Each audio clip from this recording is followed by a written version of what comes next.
यदि आप उज्जैन यात्रा पे आए हुए हैं तो आप उज्जैन महाकाल के साथ यहाँ अन्य प्रमुख मंदिर भी हैं जो कि आसपास ही हैं, आप उनके दर्शन भी कर सकते हैं। तो चलिए आज के वीडियो की शुरुआत गणेश जी के दर्शन के साथ करते हैं। ये स्थिर मण गणेश जी हैं जिनको स्वयंभू माना जाता है। यह उज्जैन महाकाल मंदिर से 7 किलोमीटर की दूरी पे हैं। इस यात्रा मार्ग में हम आपको गढ़ काली मंदिर के दर्शन कराएंगे जिनके कालिदास उपासक थे। साथ ही साथ सांदीपनी आश्रम के दर्शन कराएंगे जहां से श्री कृष्ण, बलराम और सुदामा ने शिक्षा प्राप्त की थी। इसके बाद हम आपको लेके जाएंगे काल भैरव मंदिर जो कि महादेव के सेनापति हैं और जहां मदिरा का प्रसाद चढ़ता है।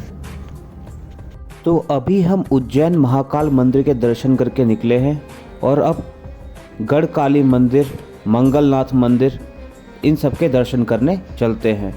यहाँ पे हमने 500 रुपये का ऑटो बुक किया जो कि हमें ये सारे मंदिर का दर्शन कराएंगे। तो चलिए आपको उज्जैन की गलियों से होते हुए लेके चलते हैं गढ़ काली मंदिर। कहते हैं महाकवि कालिदास ने यहीं पे काली जी की उपासना करी, तभी उनका प्रतिभाशाली व्यक्तित्व निखर के आया। कालिदास जी द्वारा रचित श्यामल दंडक एक बहुत ही सुंदर महाकाली स्रोत है। तो चलिए पहले माता काली के दर्शन करते हैं और अपने सुख समृद्धि की कामना करते हैं, फिर आपको आगे की यात्रा पे लेके चलेंगे। इसके बाद हम गए महर्षि सांदीपनी के आश्रम में जहाँ पे श्री कृष्ण, बलराम और सुदामा ने अपनी शिक्षा प्राप्त की थी।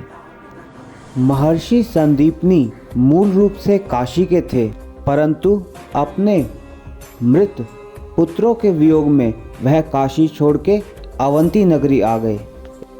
महर्षि संदीपनी ने जन कल्याण के लिए भोलेनाथ की तपस्या करी।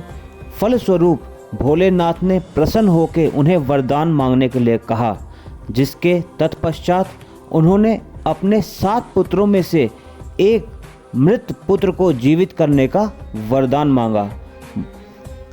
महादेव ने कहा, द्वापर युग में आपके पास 2 छात्र अध्ययन के लिए आएंगे जो गुरुदक्षिणा स्वरूप में आपको आपके पुत्र का जीवन भेंट करेंगे।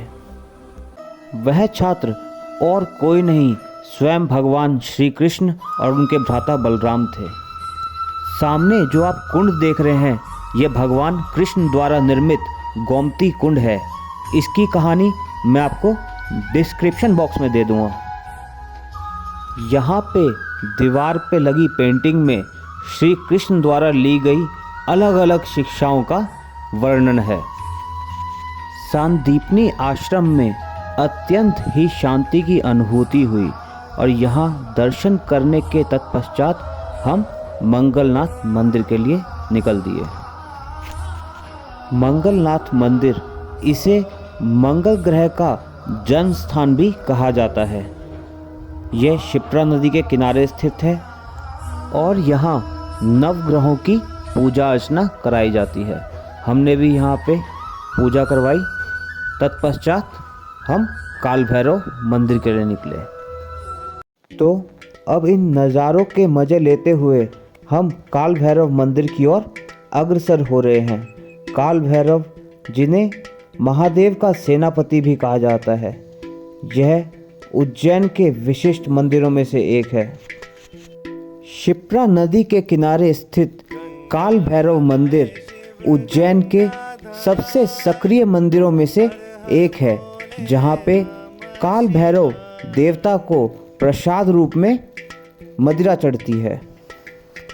तो चलिए अब हम आ गए हैं काल भैरव मंदिर। यहाँ भक्तों की बहुत भीड़ है, तो चलिए चलते हैं और प्रसाद लेके लाइन में लगते हैं दर्शन के लिए।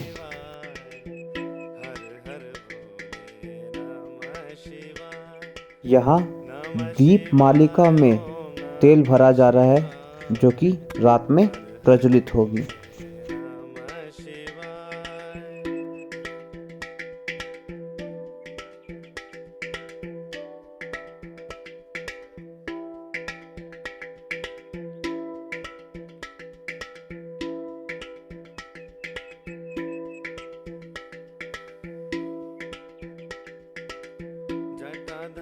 दोस्तों, अब हम काल भैरव के दर्शन करके निकल चुके हैं और अब हम यहाँ नदी किनारे बैठ के नींबू पानी पिएंगे।